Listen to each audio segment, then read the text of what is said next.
Terhormat bapak-bapak, ibu-ibu, salam Pancasila.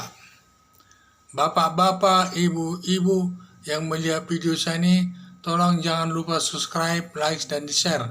Sifatnya gratis.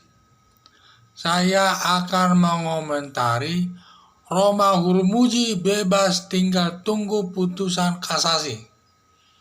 Jadi ini sumber saya dari Metro TV yang menyatakan bahwa perkara Roma Hurmuzi diawali ini soal kaitannya ikut campur tangan dalam mengisi jabatan Kanwil Agama di Jawa Timur. Diduga dia katanya terima uang 300 juta untuk itu.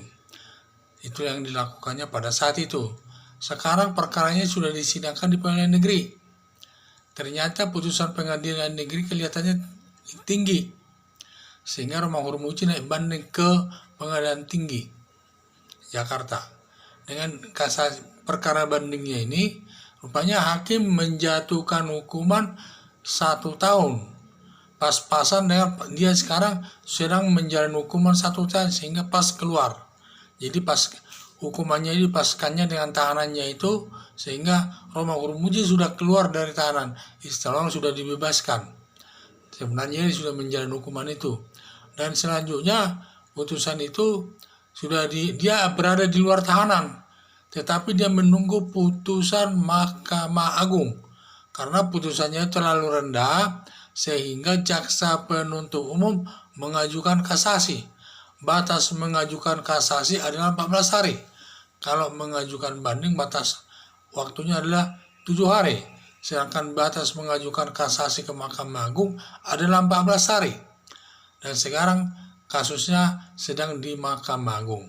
Dan juga Roma Hurmuzi ini belum merasa tenang karena dia menerima putusan masih diproses hukumannya di Mahkamah Agung. Sekarang atas putusan pengadilan tinggi Jakarta ini kelihatannya terlalu rendah. Banyak juga yang memprotes, yang mengkritiknya bahwa putusannya terlalu rendah. Padahal dia sebagai ketua Partai Persatuan Pembangunan seharusnya harus diperberat itu hukumannya, karena dia sebagai pimpinan tidak bisa ditiru oleh anggota-anggota yang lainnya. Sehingga seharusnya pengadilan tinggi Jakarta seharusnya menjatuhkannya hukumannya lebih berat. Ternyata ini malah ringan dan pas-pasan dengan tahanannya dia keluar. Sehingga putusan itu pun mendapat pandangan negatif dari masyarakat umum. Karena itu jaksa penuntut umum dalam batas waktu 14 hari telah mengajukan kasasi ke Mahkamah Agung. Dalam putusan Mahkamah Agung itu nanti bisa terjadi beberapa hal. 1. Bisa putusan terbukti. Kalau perkaranya terbukti, putusan hakim nanti bisa lebih berat daripada putusan pengadilan tinggi, atau lebih ringan dari putusan pengadilan negeri dan sebagainya, atau lebih berat atau tetap sama, atau bisa tetap sama 1 tahun, bisa lebih rendah di bawah 1 tahun, bisa lebih tinggi dari 1 tahun, 4-5 tahun bisa terjadi nanti atas putusan kasasi ini. Kedua juga, putusan Mahkamah Agung bisa juga terjadi bebas, tidak terbukti. Penerimaan uang itu nanti katanya tidak terbukti, sehingga terdakwa dibebaskan dari semua dakwaan jaksa. Jadi ini ada risikonya nanti sama jaksa kalau dia bebas. Ya, jaksa pun tidak bisa berbuat apa-apa, dia harus menerima. Kemudian bisa juga nanti putusannya ini terbukti, tetapi bukan perbuatan pidana. Tentu orangnya dia harus dikeluarkan, tidak laksanakan hukuman. Dan putusan Mahkamah Agung ini sifatnya ingkrah, langsung mempunyai kekuatan hukum yang pasti. Di situ diputus, di situ langsung mempunyai kekuatan yang pasti. Tidak ada lagi banding kasasinya, langsung diterima atau tidak nanti.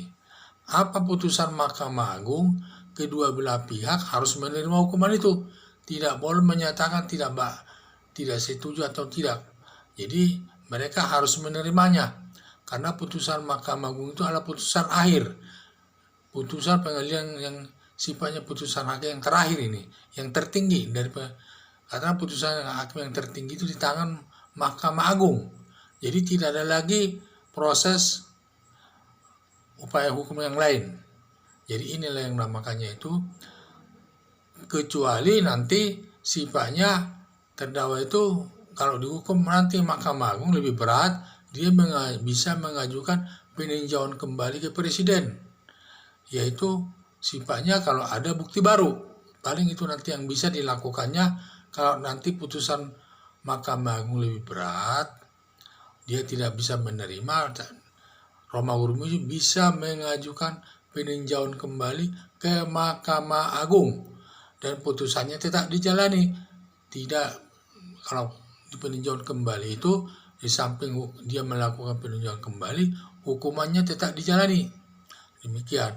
Dan di sini intinya harus ada novum atau temuan baru. Bukti-bukti temuan baru di situ baru bisa dilakukannya di sana peninjauan kembali. Tetapi kalau tidak ada tetap begitu saja. Jadi sampai putusan Mahkamah Agung aja kalau tidak ada peninjauan kembali. Dan putusan Mahkamah Agung itu nanti kalau sudah diputus langsung dilaksanakan apapun isi putusan Mahkamah, apakah terbukti, apakah bebas, apakah terbukti perbuatan tetapi bukan perbuatan kejahatan atau perbuatan perdata dan sebagainya. Sekian dan terima kasih.